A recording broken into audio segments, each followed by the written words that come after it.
senang banget ya karena aku nggak pernah dengar itu sebelumnya. Om Indro nggak pernah ngomong itu. Terus aku juga mengidolakan banget Om Indro. Jadi ketika itu keluar dari mulutnya dia, aku agak shock dan ya senang banget lah, alhamdulillah.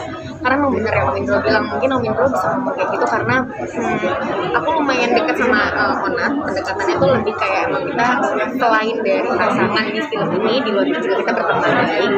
Jadi ada mungkin keinsecureannya dia untuk mainin karakter seberat ini karena kan dia mainin beberapa karakter ya. Terus dia ketemu sama aku juga yang bisa nggak ya aku punya chemistry sama lo gitu. Terus akunya lebih yang bisa kok ayo Nat gitu. Jadi persinnya pun kalau misalkan dia open untuk discuss sama gue, tadi gue bagus nggak sih atau nggak gini nggak sih, ya aku open untuk masih tahu gitu. Padahal ya sama-sama belajar juga. Cuman kan aku nggak tahu ya pandangan dari Mas Indro seperti apa ya. Ternyata itu yang dia lihat ya alhamdulillah tandanya emang teamworknya berhasil gitu.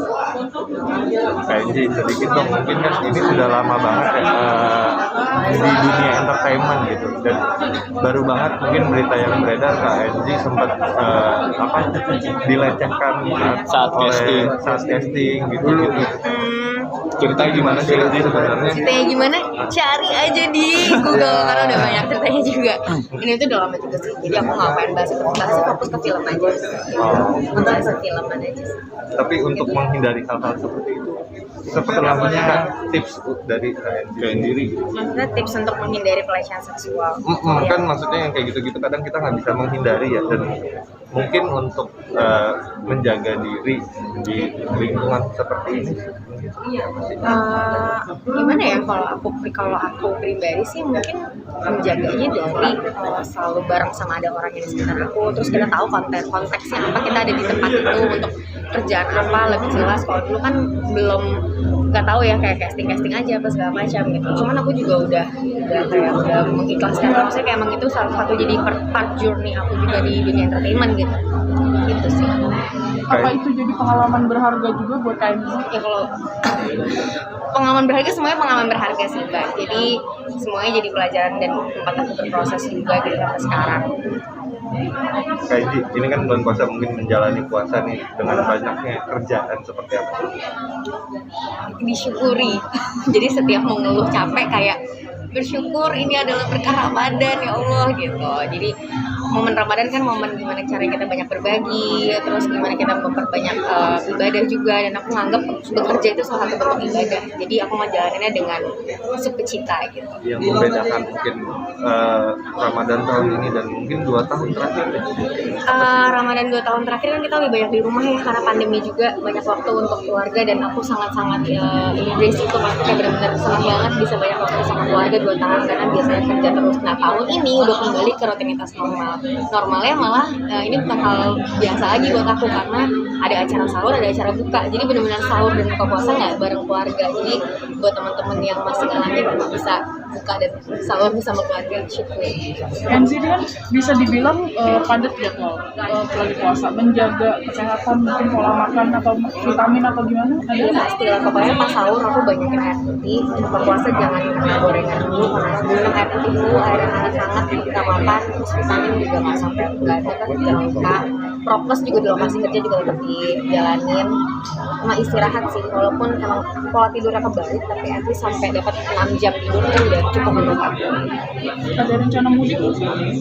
Enggak sih, aku anak Jakarta nih, anak Jaksel. Padahal Tangsel. Nggak pernah ngerasain mudik, mamaku lagi balik ke Aceh. Gitu. Tapi mungkin tradisi Lebaran di keluarga KNJ sendiri seperti apa? Tradisi sebenarnya nggak ada tradisi yang kayak spesial banget, sama aja sih sebenarnya sama keluarga-keluarga lainnya gitu. Paling ngumpul-ngumpul hari pertama sama keluarga besar, terus hari kedua di keluarga inti kita aja gitu. Dan kebetulan tahun ini karena aku udah full kerja terus sebulan, terus aku kan juga bertiga doang sama mama sama adik, jadi kayak lebaran kedua kita mau berlibur gitu, kurang 8 harian lah, bertigaan gitu. Itu bagian dari itu nggak sih, refresh setelah capek kerja? Iya benar, jadi aku tuh setiap sekarang kerja kayak mensyukuri abis ini liburan NC sama mami sama adik gitu. Rencananya bakal kemana? Kayaknya paling deket-deket aja, paling kayak insya Allah Singapura, insya Allah. Karena udah lama juga terakhir aku ke Singapura sama mama sama adik aku tuh pas tahun baru, terus juga pandemi, jadi kayak pengen semoga ini cepat berakhir ya, kita balik lagi nih Ma sama adik. deh kayak gitu. Nah, Kak Enzi, ini kan Lebaran identik dengan THR.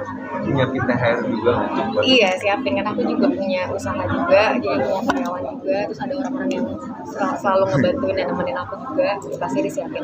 agak repot ketika harus THR buat Eh, karyawan? aku tipe yang prepare, jadi aku siapinnya di jauh sebelum Ramadan gitu.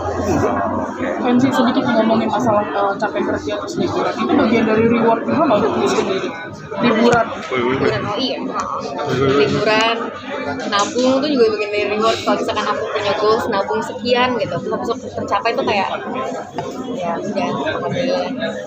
Ada negara impian mungkin yang mau disampai? Ke Eropa aku belum pernah ke Eropa. Menyiapkan budget biasanya kalau pas mau liburan. Iya, ada budget kayak nggak boleh lebih dari sekian gitu.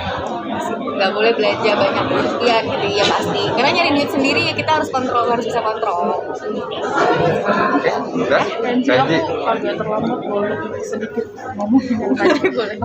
Nah, Setelah sebelumnya udah lama nggak jadi main karakter. Kemarin di Pretty Boys kan cuma jadi cameo. Apakah ada adaptasi setelah berapa lama nggak jadi main karakter? Iya ini karena ibaratnya kayak film pertama lagi lah, karena udah lama vakum, terus habis itu mulai lagi, jadi adaptasi lagi sama lingkungan perfilman, dan aku excited banget sih untuk banyak belajar lagi. Jadi dan senengnya ketemu sama pemain-pemain senior gitu, maksudnya kan Kak Tora juga udah senior banget ya di perfilman, apalagi Om Indro, terus Kak Hesti juga banyak sebenarnya filmnya gitu. Ketemu sama Onat yang juga mungkin ini salah satu film terberatnya dia, jadi kita berdua sama-sama kayak dari awal udah ayo kita bikin film ini bagus sih semaksimal kita bisa gitu. Dengan cara apa sih, dengan diskusi dengan semua pemain, diskusi dengan sutradaranya gitu. Oh. Kalau di Korea sendiri kan film ini laku dan di luar negara juga laku. Nah, ada pressure dan mungkin pendalaman sendiri apakah nonton yang aslinya? Aku nonton film yang aslinya, cuman nggak terlalu menjadi patokan kayak aku harus persis kayak si cewek suster yang di situ, karena emang ada perbedaan sih. Ini ya bener tadi mungkin kayak Miracle juga tadi Om Mas Anung bilangnya mirip kan, sama.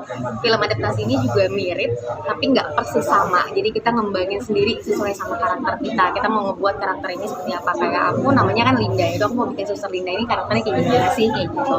Jadi perbandingan aja, jadi referensi aja. Terus kalau misalkan dibilang pressure, pasti adalah awalnya kayak kita bisa bikin film ini se-booming itu nggak ya gitu. Cuman akhirnya yaudah dinikmatin aja prosesnya, dijalanin aja, lakukan hal yang bisa kita lakukan aja gitu. Berusaha semaksimal mungkin untuk mainin karakternya. Nah, kalau arahan dari sutradara sendiri ini lebih karakternya itu lebih apa? Lebih ini Kalau tuh. aku tuh mungkin karena emang aslinya juga kayak gitu Iya. kan. Jadi mungkin lebih di tone downin lagi. Oke. Jadi kayak emang karakternya si suster ini ya dia lebih serius, dia juga punya background sendiri sama keluarganya dia. Jadi hilangkan sisi NZ-nya. Nah yang kayak gitu-gitu tuh kadang-kadang aku di lokasi juga minta untuk ketemu sama Onat, kan dia bercanda mulu ya. Jadi Iya. kayak Nat please di sini lo jadi Kresna dulu gitu. Jadi ada part-part yang emang jangan mancing NZ-nya keluar nih, karena dipancing dikit bisa aja nih gitu kan. Jadi yang kayak gitu-gitunya sih paling Mas Indra sering ingetin gitu. Atau enggak kalau misalkan aku yang ngerasa kayak oke tadi aku kurang ya, kayaknya tadi bener nggak sih gini-gini, aku pasti nanya sama Mas Indra sih. Dan Mas Indra ngebantuin banget dari proses awal ya, dari kita reading, workshop segala macam. Jadi pas udah take juga aku sih ngerasanya kayak udah tinggal jalanin aja gitu. Oke, siap. Terima kasih Kak Enzi. Terima kasih semuanya. dengan pujian dari Om Indro gimana sih untuk